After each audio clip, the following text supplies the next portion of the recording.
The recording is now in progress. Well, welcome everybody. I'm super excited to be back here with the lovely Emma. I know that the email we sent out said Natalie, so I hope no one will be disappointed that it's me and Bridge today. So I've got Emma and Brigitte joining us today. And our topic for today is what makes a great coach. And we're looking at communication today. So you gotta move your feet, people. All right, so before we begin, I would like to acknowledge the traditional owners and custodians of the lands on which we meet today and their continuing connection to the land, waters and communities of Australia. We pay our respects to them and to their elders past, present and emerging. And we also pay respect to everyone on the line, to your ancestors as well. And I like to acknowledge that I'm standing on Whadjuk land of the Noongar people. Okay, so what is in store for you today? So on our agenda today, we're looking at stories, research, questions from the book, specifically around communication. And this is always one of those topics where I think lots of people think that they're really excellent at communicating. And it's one of those ones where it's one of those things that even as good as you are at communicating, the refinement of it is always really important. As always, this is all about creating community, creating shared learning experience, thought-provoking conversations, and your CCEUs will be available at the end of the session. And as we go through, if you want to pop something in chat, we absolutely want to hear from everybody. If you've got questions, if you've got additional bits to add to it, please do so. Looks like we've got Sydney. Sydney's joined in. Coffs Harbour, that sounds nice. Denver, Brisbane. I said, Sherry, I'm in WA here and I wasn't talking about the weather for some of our Melbourne friends. But anyway, here we go. So Emma, it is so lovely to have you back again. And we're exploring as we explore the top 10 practices of what makes a great coach. I don't know if you know, but it's been just over a month since you launched the book. You've probably counted down the minutes and the days. Can you share with us what have been the highlights for you since the book was launched? So thank you, Paula, for first of all having me on your coaching podcast again, and of course to Bridge as well. So I definitely would say that the highlight for me was the weekend that we launched. On the Sunday, I had an in-person book launch here in Denver, Colorado. And I've even thrown it out here early on this podcast to both Paula and Brigitte. Maybe Paula could fly in from WA, but I can't wait to have one in Melbourne as well, just in case anyone wants to fly down from Coffs or Sydney for watch this space, maybe end of November. But my in-person book launch, I gamified the whole book launch. I didn't do probably what's called a traditional book launch, as in I had everyone in the audience have to meet somebody, have to find somebody who's a coach. They had to ask them what their strength was as a person, and what they thought makes a great coach. And then I put it into a big pot and drew out prizes every 10 minutes based on all of the 10 practices. Wow. So people were like, this is like a game show. And for me, it was like, I couldn't think of a better way to launch a book. And the photos from a professional photographer who is one of my close friends, who I said, oh, do you mind taking some pictures? I didn't know that she was a professional photographer. So long story short, she took some images. They are amazing. I can't wait to share them this week, no doubt, on social media, and share them with the Open Door alumni as well. But just the energy of having people there that resonated with the book, liked the content, enjoyed the simplicity of the format, and all the things that Natalie and I wanted people to feel. Even the storytelling of my journey, for people to come and say, oh, I had no idea. Even my mum said she had no idea when I was facing that semi-trailer head on in Florida, searching my dreams. So that's definitely been the highlight. And I can't wait to have another one in Melbourne when I come back. I'm sorry for my childlike enthusiasm for wanting to come back to Australia, but it's been 3 years. So that's where I'm at, Paula. Amazing. And I probably should have introduced you as Emma Doyle, Amazon #1 bookseller, book-selling author, a #1 author. How amazing is that? That is something I think I'm still sinking into, and it's for me, it's because of the team that's put together, and because of the amazing open door support community. Obviously, Natalie Ashdown, who's doing some amazing work with Air Force, why she can't join us today. But it's to me, it's I don't know. I haven't yet. I don't know whether yet I feel that. I'm more about thank goodness for the team, and I'm very, very grateful and just feel so humbled to hear those words. Mm-hmm. Well, speaking of Natalie, she did say she is working with Air Force in Queensland today and couldn't be here, but she just wanted to let everyone know what her highlight had been. And it was really the number of people who've reached out to her and talked to her about bits in the book that really resonated with them, and connecting with a lot of old friends in the coaching community. So people, talking to her and saying, that bit in the book, I really loved that bit, and here's how it worked for me. And all those old contacts that you don't necessarily hear from all the time. And then all of a sudden there's a reconnection, and it's almost like finding little treasures in your cupboard that you didn't know were in there. And she just wanted to let everyone know that she really appreciates everyone who's read the book. And she suggested that everyone who read the book should go onto Amazon and write a review, and let everyone else know how amazing it is. I couldn't agree more. Hey, Paula, do you want to stop sharing your screen so that I can see your beautiful smile, and same with Brigitte's? Yeah, absolutely. Thank you. That's a much better view, isn't it? Yeah. Okay, so Emma, the chapter on communication starts with a rather jarring story. You got to move your feet. Can you tell us about that story to kick us all off? Yeah, well, one thing that I love to do, and I still love to do it, and I think I will do this for the rest of my life, but I love watching other coaches coach. Even in the early part of the book, you'll hear my journey around how I just wanted to learn the look. So I would be traveling and stretching my comfort zone to just throw myself in positions where I was like, do I see what they see? And then 10 years pass, 20 years pass, and so there's a fascination that I've always had with coaching. I could be taking a dog for a walk, I could be exercising, going on a run, but if someone's coaching, and especially in my chosen sport of tennis, I love stopping and just listening and hearing how coaches are communicating with players. Because as we know, so many of the world's best coaches have said that communication is so important. And I'm fascinated, and equally, I put the disclaimer out there that I don't always know the background behind what I'm watching. Okay, so I don't necessarily know the background of the player, but what I do know is the number of coaches that give continuous directive commands like move your feet, you got it, take that racket back, turn earlier, come on. So I love the passion, I love the enthusiasm. And while there's no one way to coach, I find that style of coaching is very, very common, especially in the sports coaching world.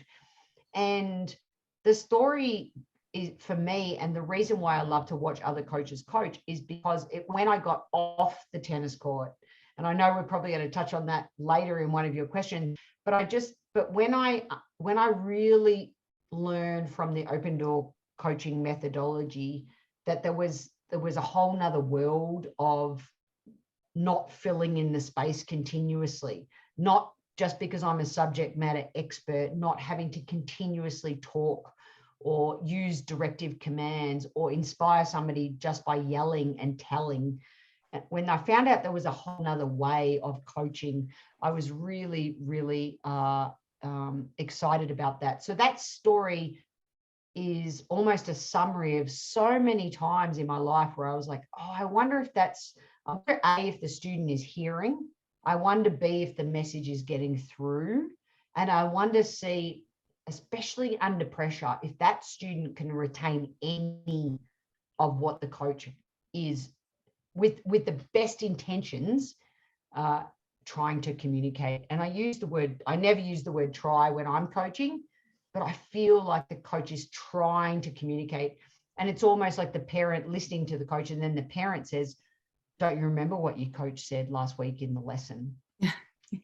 When they're reflecting on the match. So I think the story is very common. It does make my heart a little, my heart bleeds a little bit for often the student. And granted, I don't always know the situation in the background. So I do put that disclaimer out there, which I think is important as well. I'm not saying my way or the highway, but I am saying that it happens way too frequently, especially in the sports coaching world. And that's the opening story. Yeah. Can I just add to just make a comment too about what you've just said there?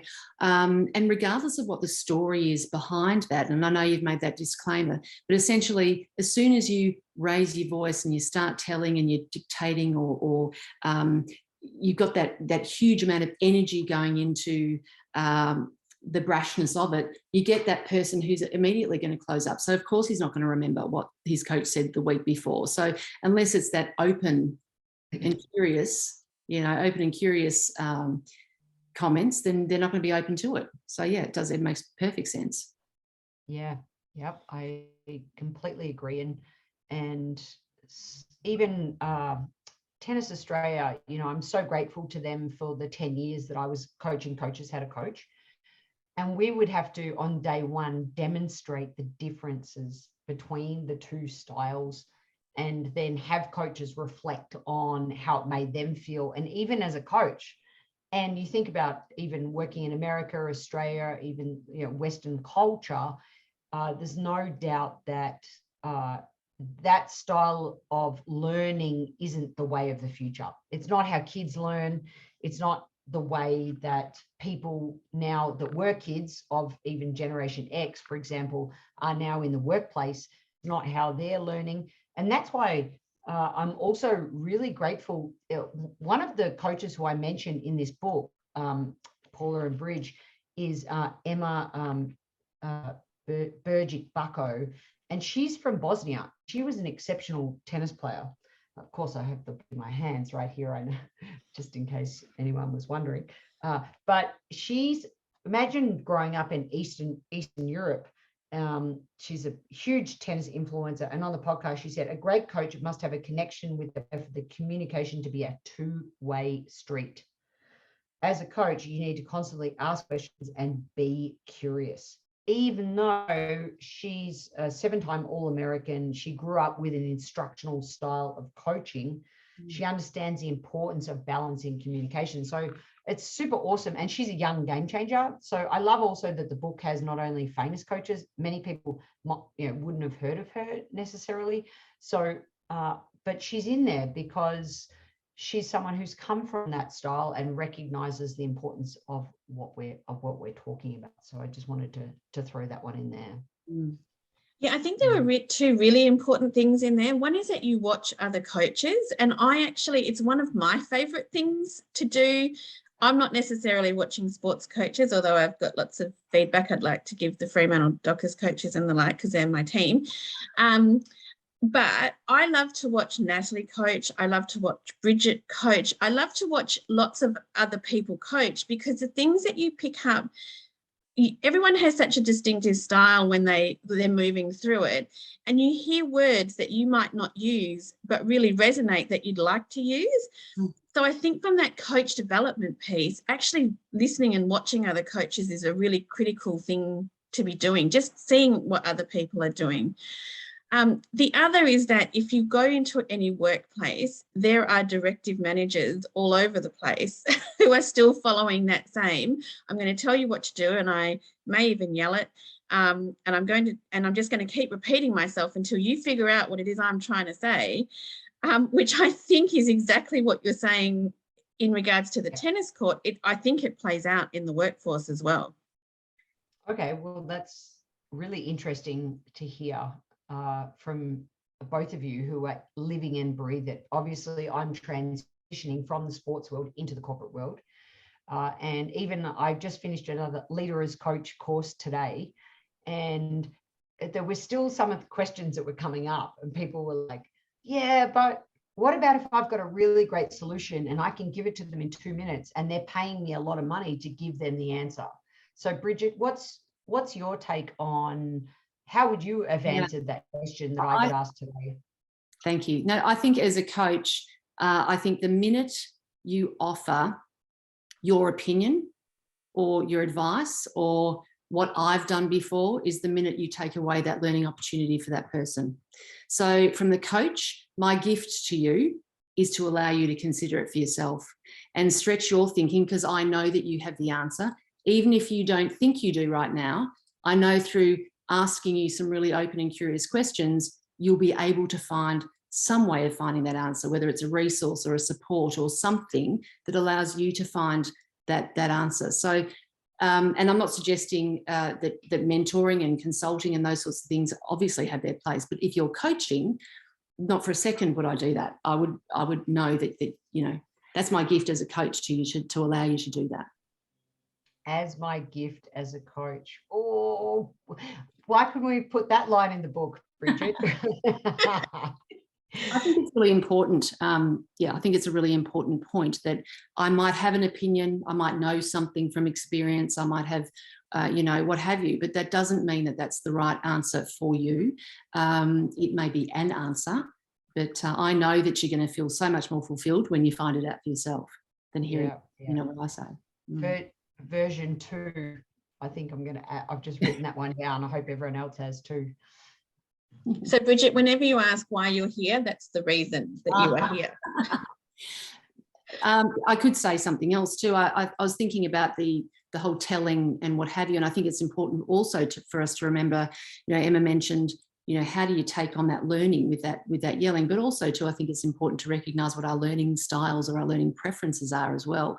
It's not just about that, that auditory, hearing people tell you all the time, telling you over and over again. So, what is someone's learning preference? Do they want to see something? Do you need to show them something? Do they need to try something on? Are they highly kinesthetic or visual?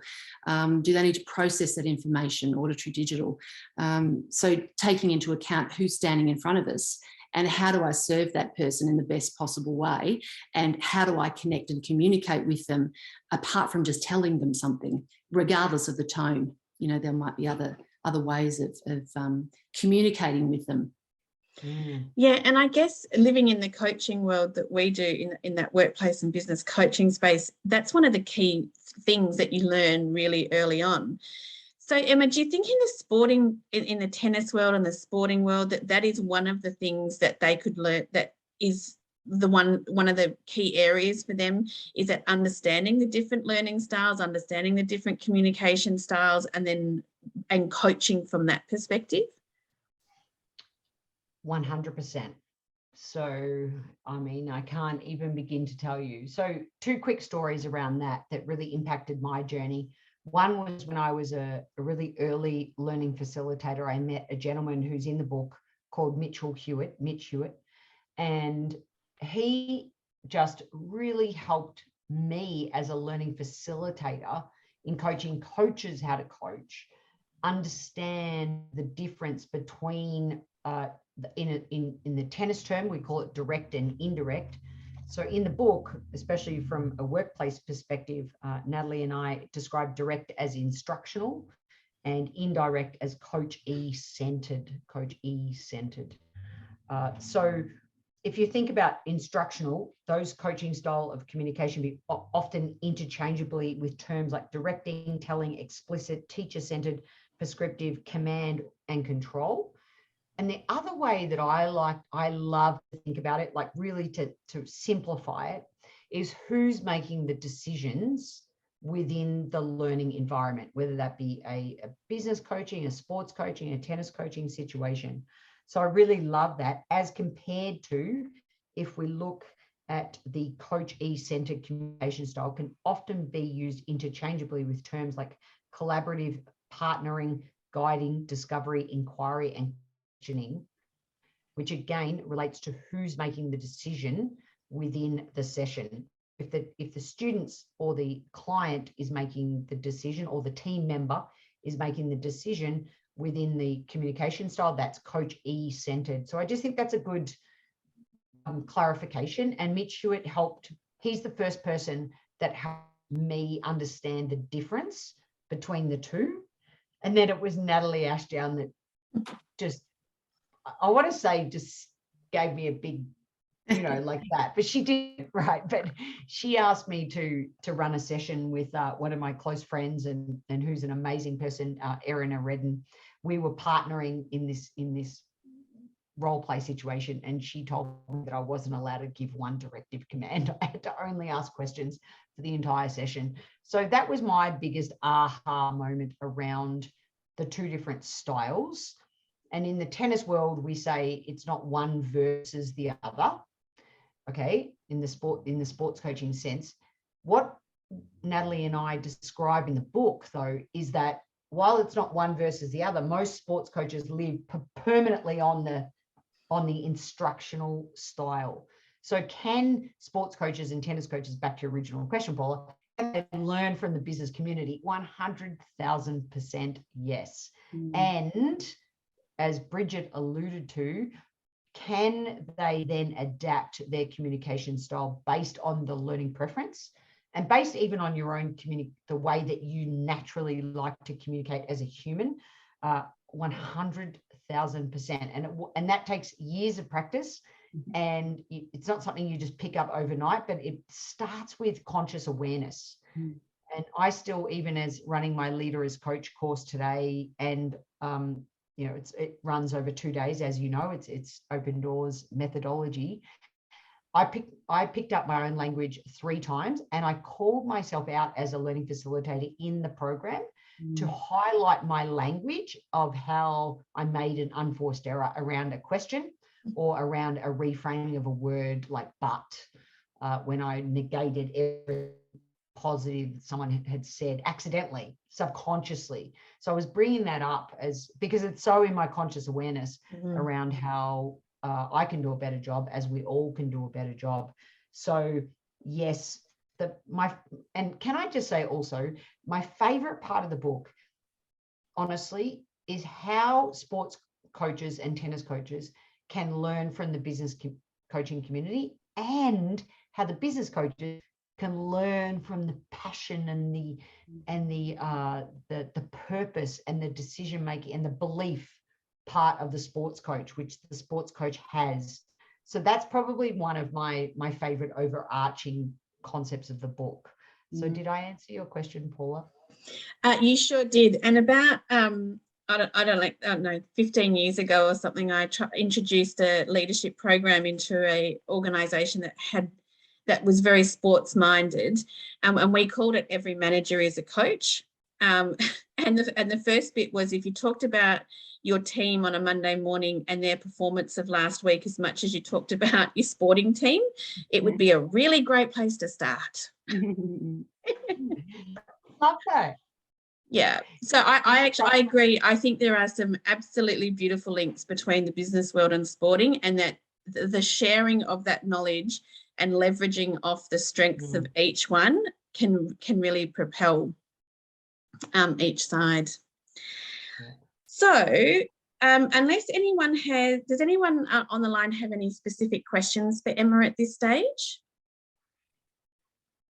Also, I love the use of, you said unforced error. There's I love that. Yeah. Just comes naturally, doesn't it, in her speak. So yeah, but I think that behavioural flexibility to take what we know as workplace coaches and what you know as a sports coach, and you're pulling out all those parts to serve that person in front of you. How do I serve that person the best possible way? What do they need right now? And it could be a balance. It could be that you're purely coaching. What is the agreement between that relationship, those two people in that relationship, whether they need a bit of guidance and mentoring and what have you, or is it purely a coaching session? And like that person that you mentioned before, Emma, what would you do in that situation? What is the role that person's playing in that relationship? So in terms of the response that they might give. All right, so just to finish this off, I would like to ask both Emma and Brigitte what your top key tips are for working on practicing your communication. You go first? I'll kick it off. It would have to be, I'm going to refer to practice 8, curiosity. So number 1, if I'm super curious and I'm going to learn about your developmental needs. So once I've got that under my belt, then I'd say tap into practice 7, listening. The more we can enhance that listening, so that then tap into the practice that we're talking about tonight, which is practice 9, adapt your communication. Because my biggest aha moment came when I removed myself off a tennis court.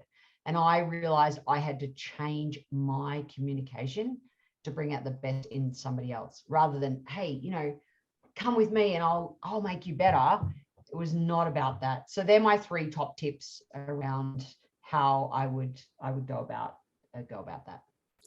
So my top 3 tips would be, I agree with you in terms of the curiosity. I think that's really, really important, because then I get rid of everything that's going on in here and my assumptions and my judgment and I know what I think. I'm letting all of that go because I want to know what you think. So curiosity, 100% agree with that. I'm going to add, so I'm going to join you there.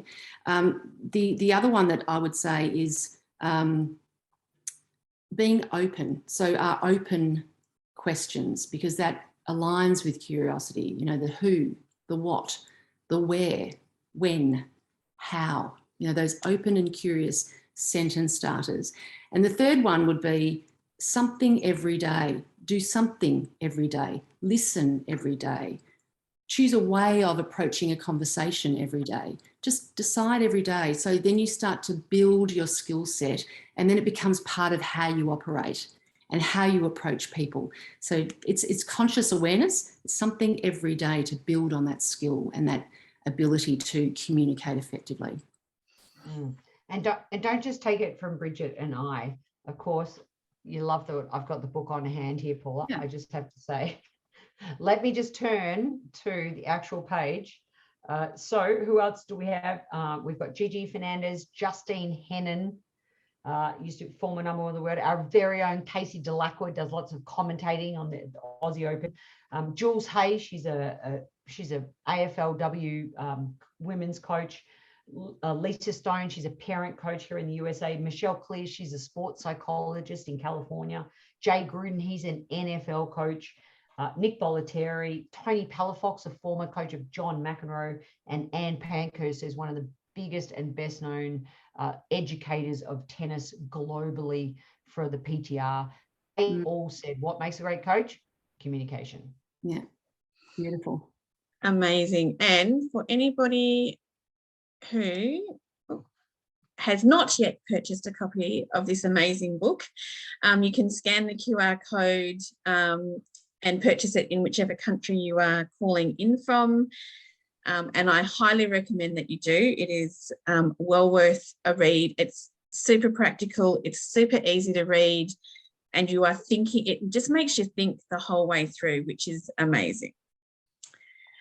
Some of the programs coming up for Open Door, if you are wanting to learn more in this space, we've got our Diploma of Organisational Coaching. Our next Cert 4 in Workplace and Business Coaching will be next year. We have our mental health first aid training coming up in December, and our Leader as Coach program, which, as Emma mentioned, sits over a couple of days, and we do it as an online program. Well, I would like to thank, Emma? Before you do, I was just going to say I've got the equivalent in America, the Cert 4 in Workplace and Business Coaching. So I have one called a High Performance Workplace Coaching Certification. It's the exact same Open Door methodology, and we have it coming up on the 5th of November. So we've got one more. Perfect. I would like to thank Emma and Brigitte. I always learn so much when you guys join me, so thank you so very much.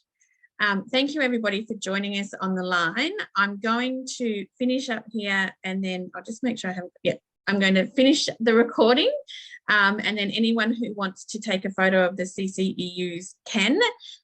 So enjoy your whichever day of the week it is for you, at whatever time of the day that it is for you. And we will see you next week. And thank you for joining us today.